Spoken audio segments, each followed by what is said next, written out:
It was the day before Halloween when I first heard about the No End House from a friend of mine. He told me that it was a legendary haunted house attraction that was said to be the largest and scariest in the country, and disturbing. Everybody had heard about it, but nobody seemed to know where it was. My friend told me he had found it. The rules were pretty simple. You paid $20 to enter the attraction. The building contained 9 rooms in all. If you managed to reach the final room, you would win $5,000. The only catch was that nobody had ever managed to make it all the way through to the end. That's why they called it No End House. My friend told me he had tried to complete the house and failed miserably. He said the haunted house attraction was located roughly 4 miles outside the city and drew me a map. It piqued my interest and I told him I would check it out the next night. As I turned to leave, he grabbed me by the arm and tried to convince me not to go. He said that it was unnatural, that the things that the house contained would be too much for anyone to endure. I didn't believe him, and no matter how hard he tried to convince me not to go there, my mind was made up. Winning $5,000 for completing a haunted house sounded too good to be true. The next night, I followed the map he had drawn and arrived at No End House just as the sun was setting. I immediately felt that there was something strange about the building. I got a sinking feeling in the pit of my stomach. From the outside, it didn't look that scary, yet for some reason, it sent a chill down my spine. The feeling of uneasiness only intensified as I approached the haunted house and opened the front door. Stepping inside, I let out a sigh of relief. The entrance hall looked normal, like a hotel lobby decorated for Halloween. There was a sign posted on the wall that read, "Leave $20 in the tray below and proceed to room 1. 8 more follow. Reach the end and you win $5,000. With an uneasy chuckle, I placed my money in the tray under the sign and made my way to the door. The first room was a complete letdown. It was almost laughable. It resembled the children's ghost train at a fun fair, complete with white-sheeted ghosts hanging from the ceiling and mechanical zombies that lurched forward and gave an unconvincing moan as you passed by. I brushed aside the fake spider webs and headed for the door at the far end of the room. Upon entering the second room, I was greeted by a thick fog. A rubber bat hung from the ceiling and flew around in a wide circle. Some haunting Halloween music played on a loop in the background. I stepped over a few toy rats that raced back and forth across the floor and opened the door to the next room. At first glance, room 3 appeared to be just a normal room. It was sparsely furnished, with a wooden chair in the middle of the floor and a single lamp in the corner that did a poor job of lighting the area. It took me a few minutes to realize that there was something not quite right about the room. The light cast shadows across the floor and walls, but the problem was there were too many shadows.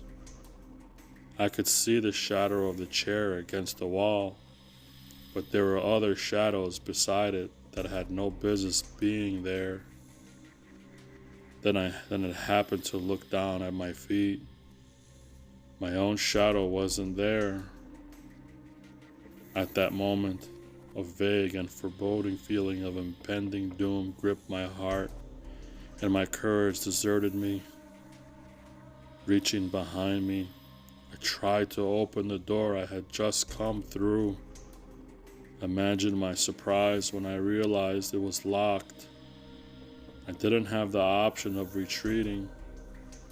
The only thing I could do was walk across the room to the other door and press on, further into the house. The fourth room was possibly the most disturbing. There was no light. The door behind me closed automatically, and I was left standing there in complete darkness. It was pitch black, and I couldn't see a thing. I was scared to move. I'm not afraid of the dark and never have been, but there was something about that particular darkness that absolutely terrified me. Darkness doesn't describe it fully. It was an absence of anything. There was just a dead silence. I couldn't hear a thing. I couldn't hear myself breathing. It was the sound of death. Just then, the silence was broken by a low hum. The hair on the back of my neck stood up, and I felt something pass behind me. I turned around as quickly as possible, but it was impossible to make out anything in the darkness. The hum grew louder and more intense. The noise seemed to surround me.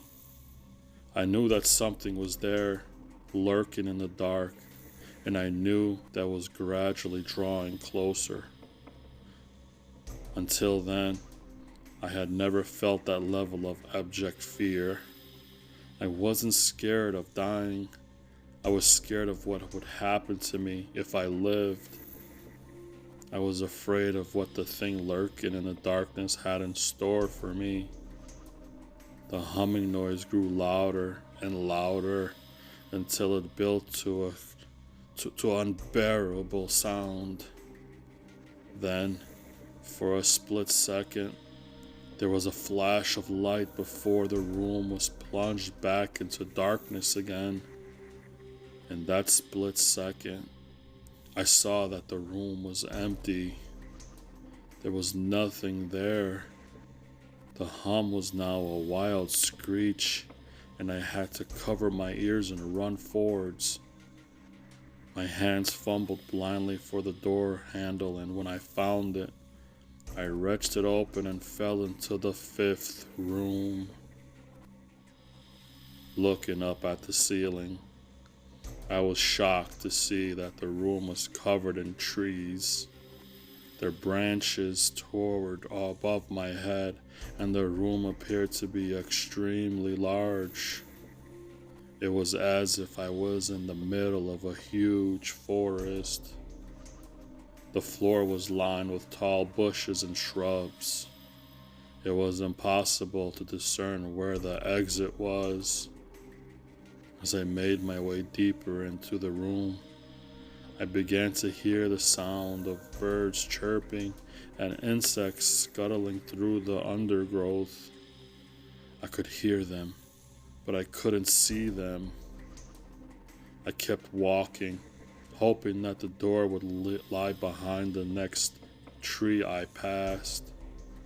After a few moments, I heard a buzzing sound and felt something land on my arm. I shook it off and kept going. But a few seconds later, I felt about 10 more insects land on me. They were crawling up and down my arms and legs, and some even jumped onto my face. I flailed my arms wildly, trying to swat them, but they just kept crawling all over me. Looking down, I didn't see a single bug, but I could still feel them on my skin. I dropped to the ground and began to roll around, desperately trying to crush the insects, but it was no use. I began to crawl.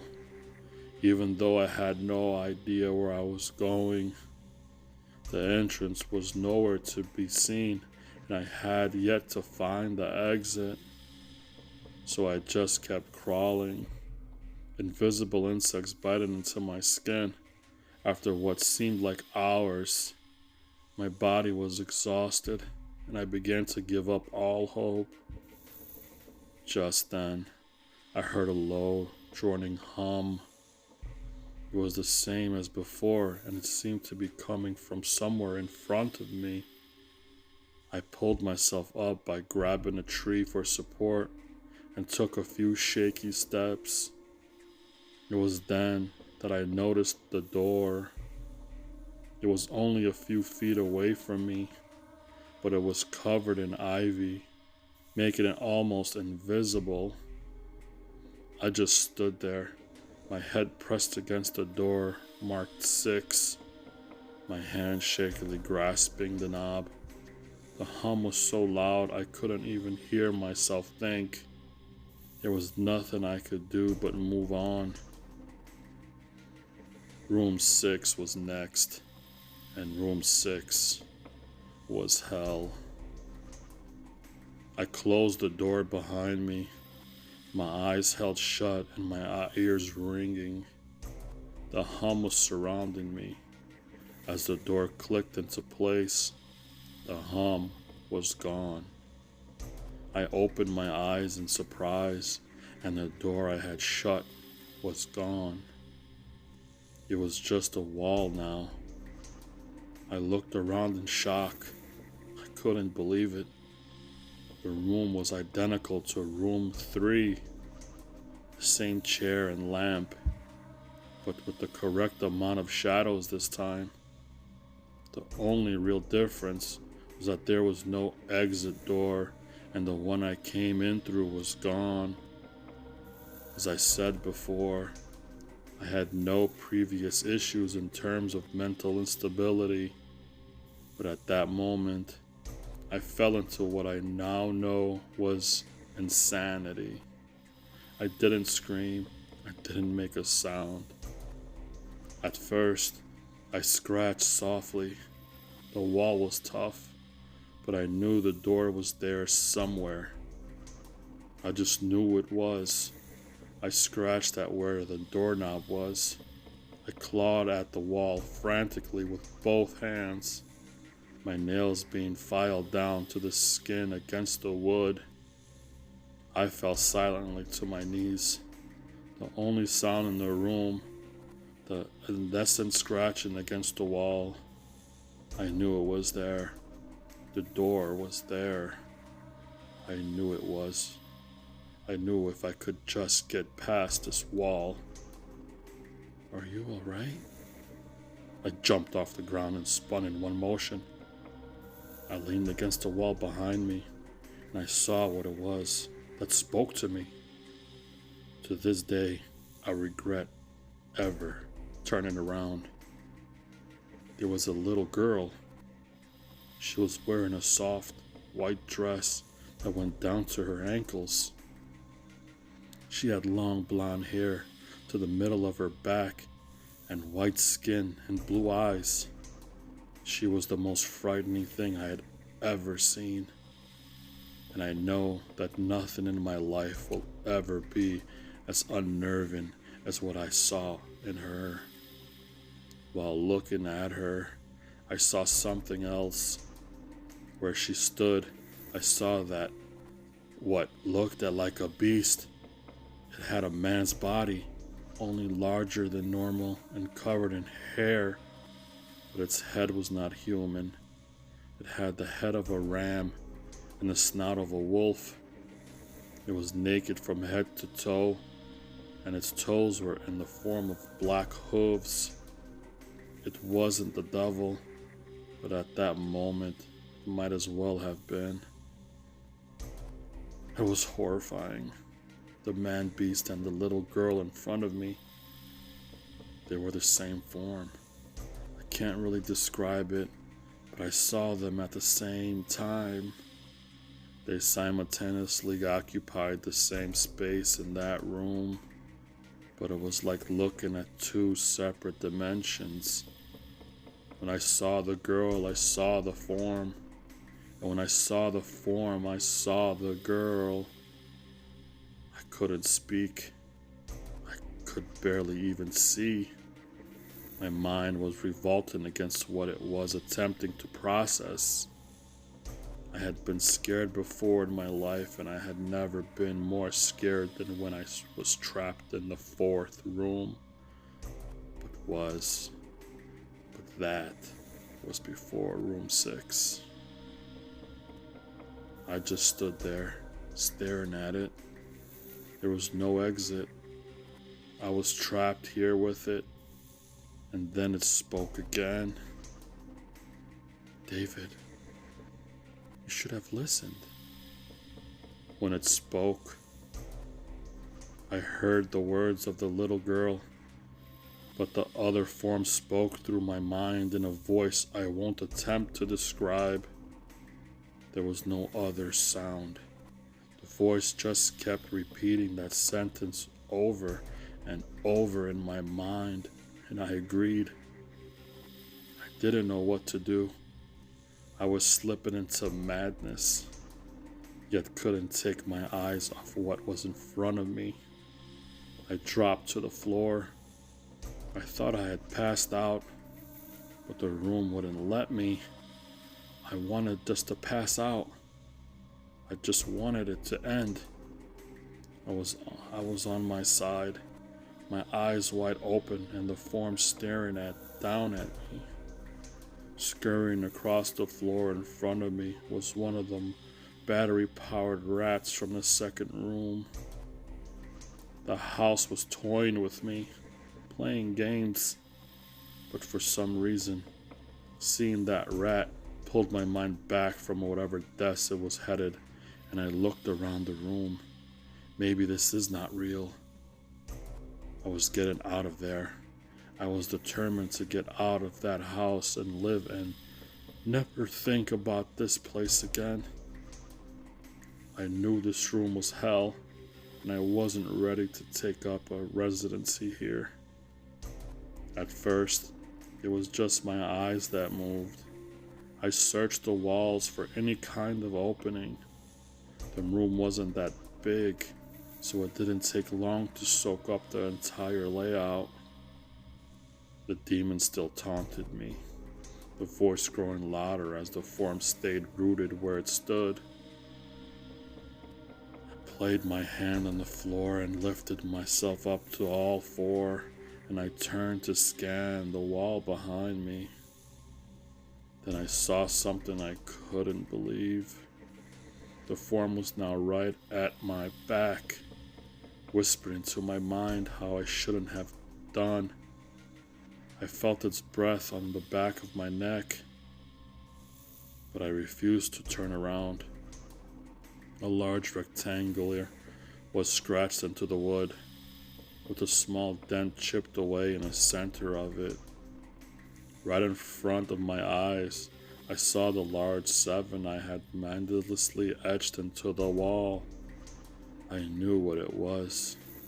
Room 7 was just beyond that wall, where room 5 was moments ago. I don't know how I had done it. Maybe it was just my state of mind at the time, but I had created the door.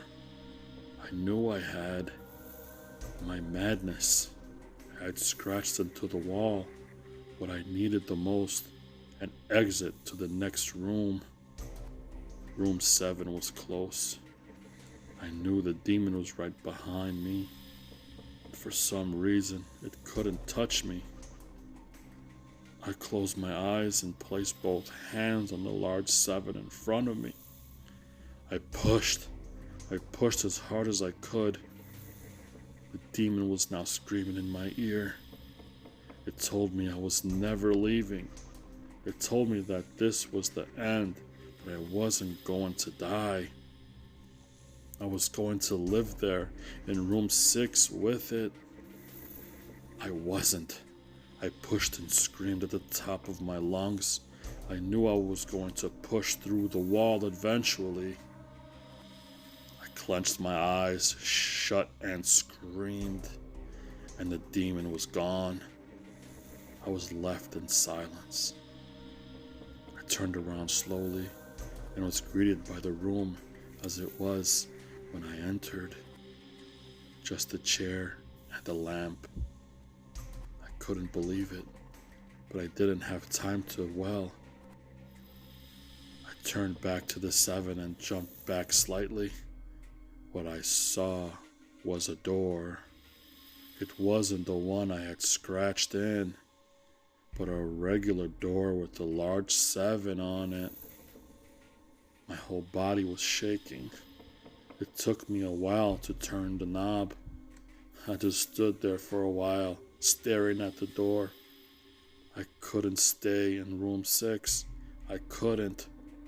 But if this was only room 6, I couldn't imagine what 7 had in store. I must have stood there for an hour, just staring at the 7. Finally, with a deep breath, I twisted the knob and opened the door to room 7. I stumbled through the door, mentally exhausted and physically weak. The door behind me closed, and I realized where I was. I was outside. Not outside like room 5, but actually outside. My eyes stung. I wanted to cry. I fell to my knees and tried, but I couldn't. I was finally out of that hell. I didn't even care about the prize that was promised. I just didn't. I just wanted to get the hell out of there. I turned and saw that the door I just went through was the entrance. I walked to my car and drove home, thinking of how nice a shower sounded. As I pulled up to my house, I felt uneasy. The joy of leaving No-End House had faded, and dread was slowly building in my stomach. I shook it off as ritual from the house and made my way to the front door. I entered and immediately went up to my room. There on my bed was my cat. He was the first living thing I had seen all night, and I reached to pet him. He hissed and swiped at my hand. I recoiled in shock, as he had never acted like that. I thought, whatever, he's an old cat. I jumped in the shower and got ready for what I was expecting to be a sleepless night. After my shower, I went to the kitchen to make something to eat. I descended the stairs and turned into the family room. What I saw would be forever burned into my mind. My parents were lying on the ground, naked and covered in blood. They were mutilated to near unidentifiable states. Their limbs were removed and placed next to their bodies, and their heads were placed on their chests facing me. The most unsettling part was their expressions. They were smiling, as though they were happy to see me. I vomited and sobbed there in the family room. I didn't know what had happened. They didn't even live with me at the time. I was a mess. How did they get here without me knowing? Then I saw it. A door that was never there before. A door with a large 8 scrawled on it in blood. I was still in the house. I was standing in my family room, but I was in room 7. The faces of my parents smiled wider as I realized this. They weren't my parents. They couldn't be. But They looked exactly like them.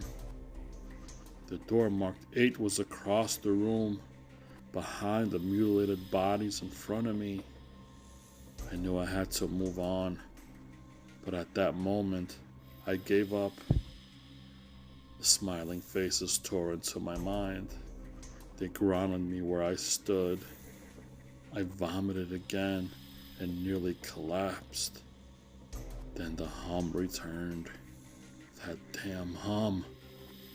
It was louder than ever, and it filled the house and shook the walls. The hum compelled me to walk. I began to walk slowly, making my way closer to the door and the bodies. I could barely stand, let alone walk, and the closer I got to my parents, the closer I came to suicide. The walls were now shaking so hard it seemed as if though they were going to crumble, but still, the faces smiled at me. As I inched closer, their eyes followed me. I was now between the two bodies, a few feet away from the door. The dismembered hands clawed their way across the carpet towards me, all while faces continued to stare. New terror washed over me, and I walked faster. This can't be real. This has got to be a nightmare. I didn't want to hear them speak. I didn't want the voices to match those of my parents. They began to open their mouths, and the hands were inches from my feet. In a dash of desperation, I lunged toward the door, threw it open, and slammed it behind me. Room 8. I was done. After what I had just experienced, I knew there wasn't anything else this house could throw at me that I couldn't live through. There was nothing short of the fires of hell that I wasn't ready for. Unfortunately, I underestimated the abilities of No End House because in room 8, things just got more disturbing, more terrifying, and more unspeakable.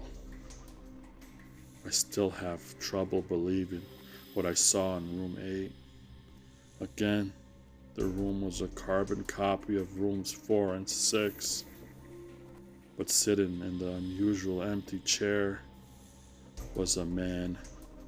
To my horror, I gradually realized that the man sitting in the chair was me. Not someone who looked like me. It was me, David Williams. I walked closer. I had to get a better look, even though I was sure of it. He looked up at me, and I noticed tears in his eyes. "Please," he whispered. "Please don't do it. Please don't hurt me." "What?" I asked. "Who are you?" "I'm not going to hurt you." "Yes, you are." He was sobbing now. "You're going to hurt me, and I don't want you to." He sat in the chair with his legs up and began rocking back and forth. It was actually pretty pathetic looking, especially since he was me.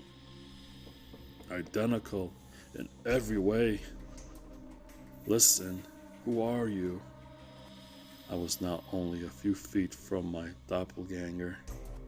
It was the weirdest experience yet, standing there talking to myself. I wasn't scared, but I would be soon. "Why are you? You're going to hurt me. You're going to hurt me if you want to leave. You're going to hurt me." "Why are you saying this? Just calm down, all right? Let's try and figure this." And then I saw it.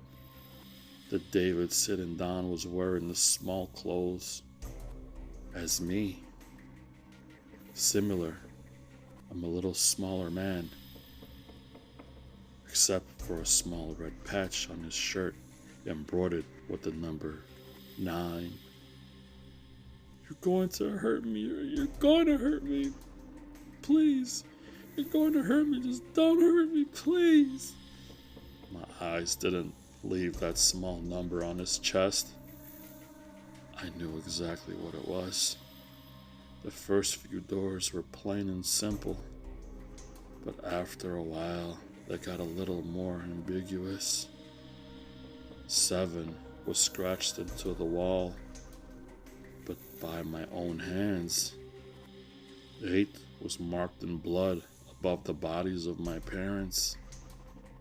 But 9, this number was on a person, a living person. Worse still, it was on a person that looked exactly like me. David? I had to ask. Yes? You're going to hurt me. You're going to hurt me. He continued to sob and rock. He answered to David. He was me, right down to the voice. But that 9. I paced around for a few minutes while he sobbed in his chair. The room had no door, and similarly to room 6, the door I had came through was gone. For some reason, I assumed that scratching would get me nowhere this time. I studied the walls and floor around the chair, sticking my head underneath and seeing if anything was below. Unfortunately, there was. Below the chair was a knife. Attached was a tag that read, "To David, from the management of No End House." The feeling in my stomach as I read that tag was something sinister. I wanted to throw up, and the last thing I wanted to do was remove that knife from under that chair. The other David was still sobbing. My mind was spinning into an attic of unanswerable questions. Who put this here, and how did they get my name? I knelt on the cold wood floor and watched myself sitting in that chair, sobbing uncontrollably and begging myself for mercy. This is unreal. It was all too much to process. The house and the management had been playing with me this whole time. My thoughts for some reason turned to my friend, and I wondered whether or not he had managed to get this far. If he did he meet himself sobbing in this very chair, rocking back and forth? I shook those thoughts out of my head. They didn't matter. I took the knife from under the chair, and immediately the other David went quiet. David, he said in my voice, what do you think you're going to do? I lifted myself from the ground and clenched the knife in my hand. I'm going to get out of here.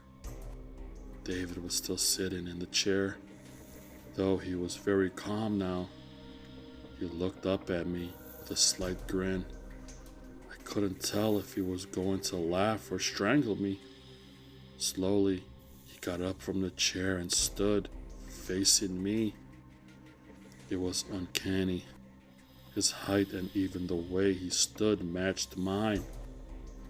I felt the rubber hilt of the knife in my hand and gripped it tighter. I don't know what I was planning on doing with it, but I had a feeling I was going to need it. Now, his voice was slightly deeper than my own. I'm going to hurt you. I'm going to hurt you. And I'm going to keep you here. I didn't respond. I just lunged and tackled him to the ground. I had mounted him and looked down, knife poised and ready. He looked up at me, terrified. was like I was looking in a mirror. Then the hum returned, low and distant, that damn hum, though I still felt it deep in my body. David looked up at me as I looked down at myself. The hum was getting louder, and I felt something inside me snap. With one swift motion, I slammed the knife down, but before it pierced my chest, the room was engulfed in darkness, and I could feel myself falling. The darkness around me was like nothing I had experienced up to that point. Room 3 was dark, but it didn't come close to what was completely engulfing me. I wasn't even sure if I was falling after a while. I felt weightless, covered in dark. Then a deep sadness came over me. I felt lost, depressed and alone. The sight of my parents entered my mind. I knew it wasn't real, but I had seen it at the mind, and I was troubled, definitely between what is real and what wasn't. The sadness only deepened. I was in room 9 for what seemed like days, the final room, and that's exactly what it was. The end. No End House had an end, and I had reached it. At that moment, I gave up. I knew I would be in that in-between state forever, accompanied by nothing but darkness. Not even the hum was there to keep me sane. I had lost all senses. I couldn't feel myself. I couldn't hear anything. Sight was completely useless here. I searched for a taste in my mouth and found nothing. I felt disembodied and completely lost. I knew where I was. This was hell. Room 9 was hell. Then it happened. A light. One of those stereotypical lights at the end of the tunnel. I felt ground come up from below me, and I was standing. After a moment or two of gathering my thoughts and senses, I slowly walked toward that light. As I approached the light, I realized it was a vertical slit in a heavy curtain. I slowly pushed my way through the slit and found myself back where I started, in the entrance hall of No End House. It was exactly how I had left it, still empty and still adorned with childish Halloween decorations. After everything that had happened that night, I was still wary of where I was. I looked around the place trying to find anything different. On the desk was a plain white envelope with my name handwritten on it. Immensely curious, yet still cautious, I mustered up the courage to open the envelope. Inside was a letter that read, "Dear Mr. Williams, congratulations. You have made it to the end of No End House. Please accept this prize as a token of great achievement. Yours forever, the management of No End House." The envelope held crispy $100 bills. I started laughing, a high-pitched hysterical laugh. I couldn't stop laughing. I laughed for what seemed like hours. I laughed as I walked out to my car. I laughed as I drove home, and I laughed as I pulled into my driveway. I laughed as I reached my house. I laughed as I walked up to my front door, and I laughed as I noticed the small number 10 etched into the wood of my front door.